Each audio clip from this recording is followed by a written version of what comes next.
नमस्कार, स्वागत है आपका। और वर्ल्ड गोल्ड काउंसिल की सोने की मांग पर आई ताज़ी रिपोर्ट के मुताबिक थर्ड क्वार्टर में दुनिया में सोने की मांग 6% गिरी है, लेकिन भारत में सोने की मांग में 6% का इजाफा है। क्या है इसके कारण, इस पर और अपनी और चर्चा के लिए हमारे साथ मौजूद हैं वर्ल्ड गोल्ड काउंसिल इंडिया के एमडी PR सोमसुंदरम। साथ ही स्ट्रैटेजी बनाने में हमारी मदद करने के लिए हमारे साथ हैं पृथ्वी फिनमार्ट के डायरेक्टर मनोज कुमार जैन और वेंचुरा सिक्योरिटीज़ के head of commodities NR Ramaswamy. लेकिन शुरुआत हम यहाँ पर वर्ल्ड गोल्ड काउंसिल की रिपोर्ट के साथ ही करेंगे, क्योंकि काफ़ी स्ट्रॉन्ग सुंदर यहाँ पर नंबर्स आते हुए नजर आए हैं। सोम, बहुत शुक्रिया साथ जुड़ने के लिए। और सबसे बड़ी जो हेडलाइन है रिपोर्ट में वो सेंट्रल बैंक्स की बाइंग है, जो अभी भी रिकॉर्ड पर है। पिछला साल तो बहुत सुंदर था ही, और इस साल भी 3 क्वार्टर्स यहाँ पर काफी बेहतरीन। Well, it has been the highest third quarter ever for central bank buying, and coming on the back of last year's 1,000 tons, 800 tons for the 3 quarters for the 9 months seems pretty strong. And we also believe that this is going to be a feature of the gold market for the next few quarters, as the buying is going to continue. Clearly एक काफ़ी supportive वो रहा है। लेकिन अगर Indian markets की बात की जाए सोम, तो थर्ड क्वार्टर में कैसे देखते हैं आप ओवरऑल डिमांड, और इस बीच में इन्वेस्टमेंट में कितनी बढ़त देखने को मिली? Yes, there's been a 10% jump, but if you really see it, this is the first time we have seen a starking difference between jewelry and bars and coins. Bars and coins have actually, although on a low base, have grown by 20%. What it tells us is that there has been a softness in price in the third quarter, about 2%, and that has brought really people with investment motive into the market. The jewelry buyers are still cautious. They are probably looking for a better comfort level about the prices and the volatility. But I think that is not the case when the softness comes in with those who want to look at it from an investment point of view. So there is much of latent demand which should come through in the fourth quarter. So, हम साथ ही साथ अगर जैसे आपने prices की बात की, अच्छी खासी तेजी यहाँ पर देखने को मिली है। $2,000 प्रति आउंस के लेवल्स हैं। क्या इसका इम्पैक्ट अब प्राइसेस पे आगे जाता हुआ देखते हैं, स्पेशली इस फेस्टिवल सीजन में? Well, as you know, the December quarter is always one where you have Dhanteras, where there is a lot of focus on investment gold, and then there is a wedding season, which is for jewelry. But the prices and the volatility could act as a headwind for the jewelry buyers. There is no doubt about it. We may not see the same 275, 280 tons of last year if the prices continue to hold out. But if they soften a bit, you could see buying surge. What we have realized, Manisha, is that there is a strong demand, but I think price is acting as a very strong headwind at the moment. So if there is any clarity about prices, if there is any further softness, I think you will have buying surge to significant levels, as we have seen in 2021. सो हम साथ ही साथ अब तक के जो 3 quarters इस calendar year के रहे हैं, हमने मांग ठीक ठाक आते हुए देखी है। क्या ये फोर्थ क्वार्टर के बारे में कोई सेंस देता है, और ये पूरा साल किस तरह की डिमांड के साथ खत्म होगा? Well, we have, as per our figures, it's 481 tons for the 3 quarters against last year's 498 tons. So we're still down about 2-3%. We don't expect the fourth quarter, given how it appears to be now, to be as strong as the fourth quarter of last year. So overall, this year could be around 700 to 750 tons, which is much lower than the last year's figure of 774 tons. और बाकी अगर numbers की report से बात करें सोम, तो recycle पिछले quarter में काफी बड़ा नंबर था, इस क्वार्टर में हल्की सी गिरावट देखने को मिली है। और ओवरऑल इंपोर्ट्स कैसे देखते हैं आप? Sure. First, on the recycling, Manisha, it's shown a 20% growth, but I would probably not look at the percentage growth, because it is about 19 tons in absolute terms. 19-20 tons is generally what you expect long-term average in India. 20 tons, 80 tons in a year. That's been the average. So I wouldn't put too much emphasis on the percentage growth. But if you see the first half, there's been very significant recycling growth. So the third quarter, while percentage is high, I would say that absolute figure is on an average. Overall, if you look at it, we believe recycling is something which is set to change in India in the next 2-3 years. The reason I say this is that most of the organized players now are putting a very strong strategy Many of them are offering good deals like 22 carat price for 18 carat. Many things have started. So we believe that recycling is going to be a thing to look forward in India, and with the government, if they can give more incentives as part of the monetization, you should see this market really grow. And when it comes to imports, yes, it's about 19% growth, clearly in line with 10% growth in demand, 19% growth in imports in the third quarter ahead of Diwali is not something which is extraordinary. But how will it pan out in the fourth quarter will have to be seen, because at these high prices, what we end up with must be seen. Second is organized players are increasing the outlets. That is a very clear trend that is coming out. So that could also drive the official imports up. सोम, साथ ही साथ हर साल हम देखते हैं काफ़ी सारी exhibitions लगती हैं, B2B यहाँ पे समिट्स होते हैं, शोकेसिंग ऑफ नए ज्वेलरी यहाँ पर लॉन्चेस होते हैं डिज़ाइंस के तौर पर। नेशनल तो देखने को मिला ही मिला, इस बार हमने रीजनल गोल्ड फेस्टिवल्स भी काफ़ी सारे आते हुए देखे। क्या ये ऑर्गेनाइज्ड मार्केट की तरफ बढ़ती हुई चाल हम यहाँ पर बनता हुआ देख रहे हैं? ओवरऑल इस सिनेरियो को कैसे देखते हैं आप? Well, it is certainly something which we have been watching for a while. These festivals, first of all, have gotten more organized. They are increasing in numbers, and there is a lot more participation. So all we read at this moment of time is that there is a strong urge to get a lot more organized through these kind of festivals. It is still OTC, the buying and all that stuff, but I think it is getting a lot more organized through these various events. That is the first thing that we read into.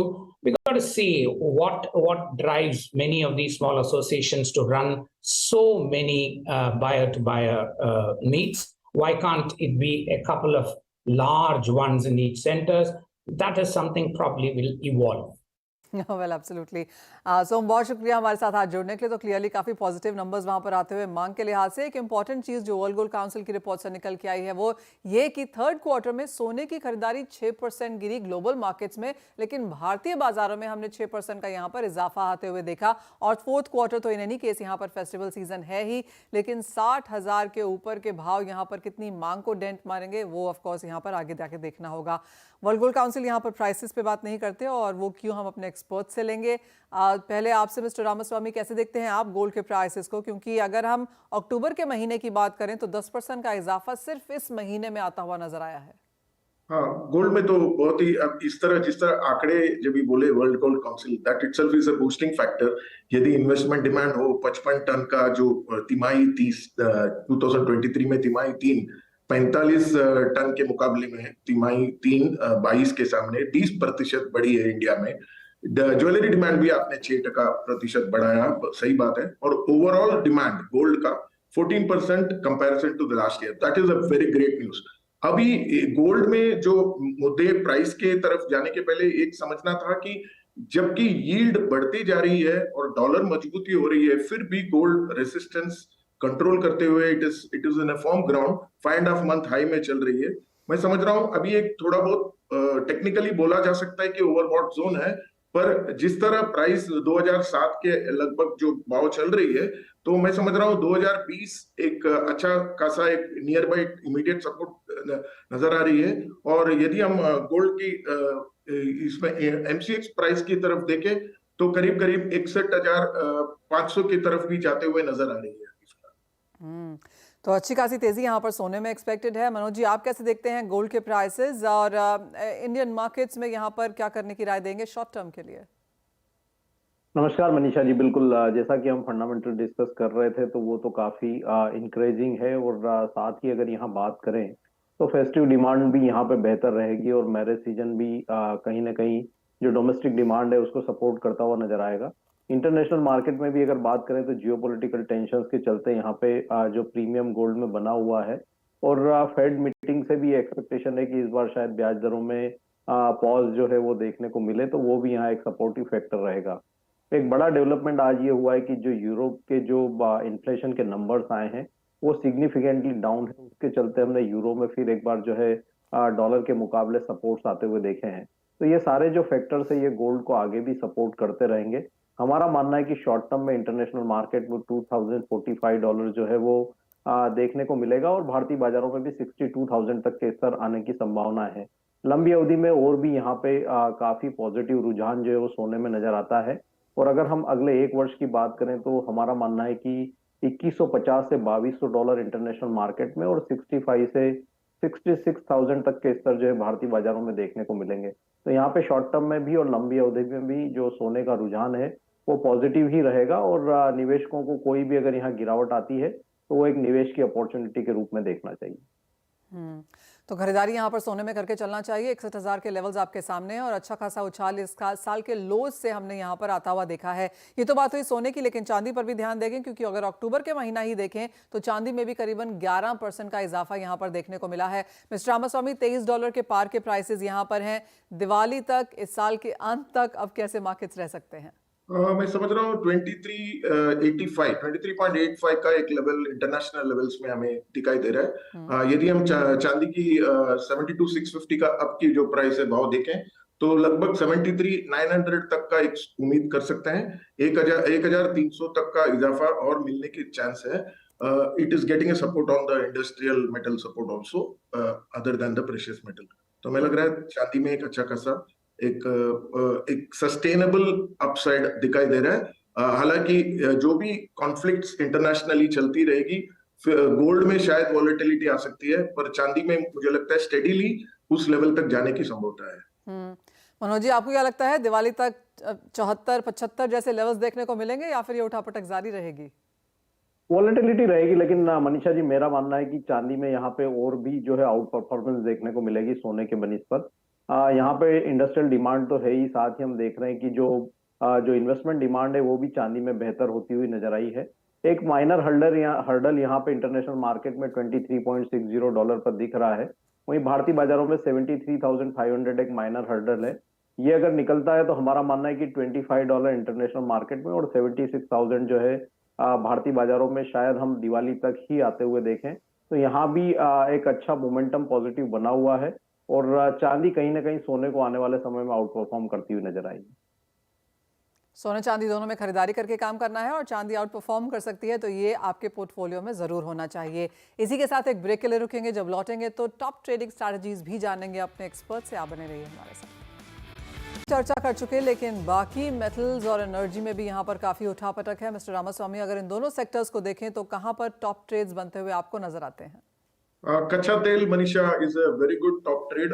मैं समझ रहा हूँ जितना political uncertainty only सीमित है सिर्फ region wise, तो हमें समझना है कि सप्लाई में कुछ खास प्रॉब्लम्स नहीं होगी, पर यदि वो एस्केलेट होगी तो एक बड़ा सारा रिस्क फैक्टर आने की संभावना है।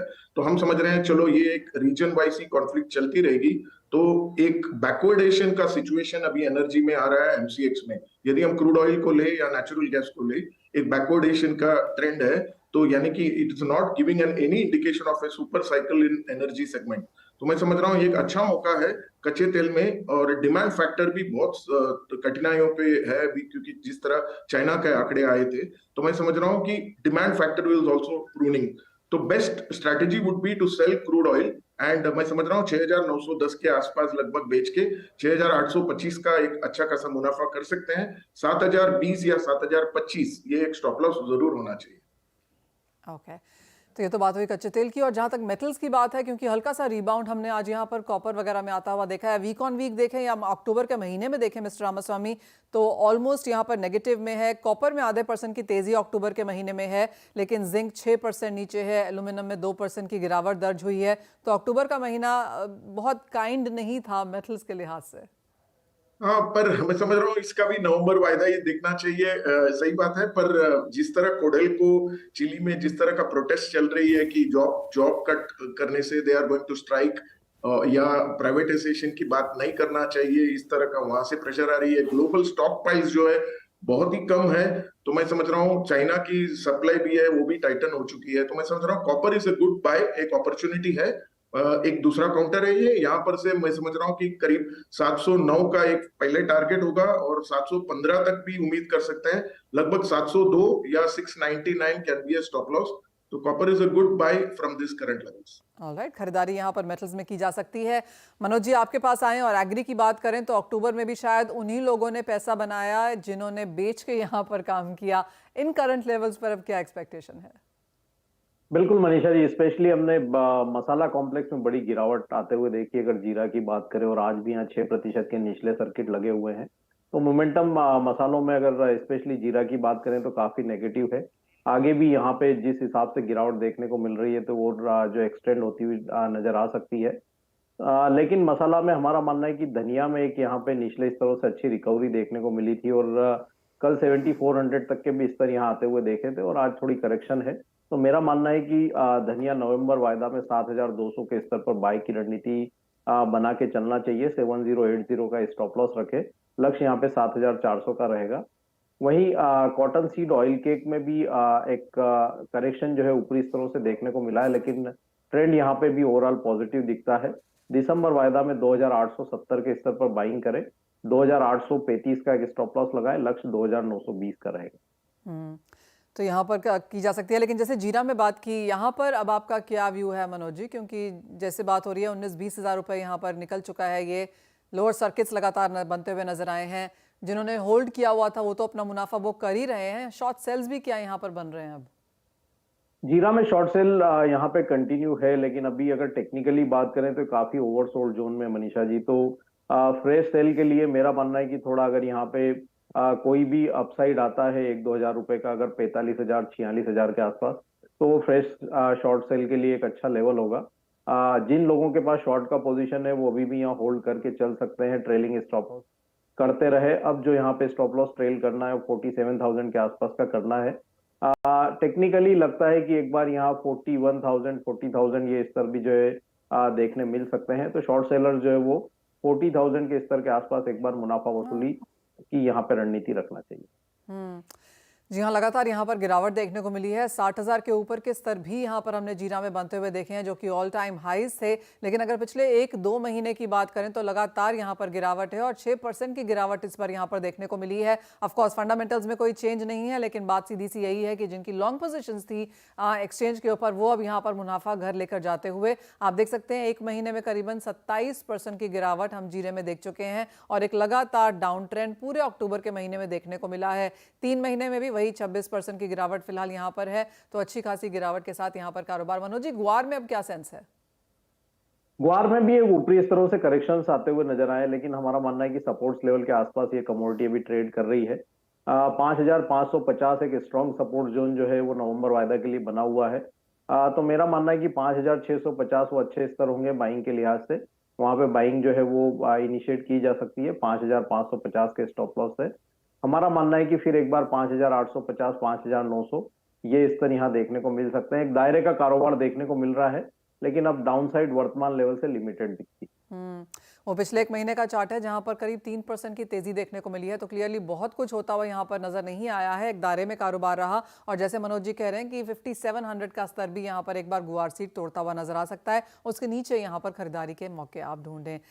ये तो बात हुई कमोडिटीज़ की। एग्रो और नॉन एग्रो दोनों में ही हमने आपको स्ट्रैटेजीज बताने की कोशिश करी है। इसी के साथ बहुत शुक्रिया मनोज जी, मिस्टर रामास्वामी, आपका हमारे साथ जुड़ने के लिए।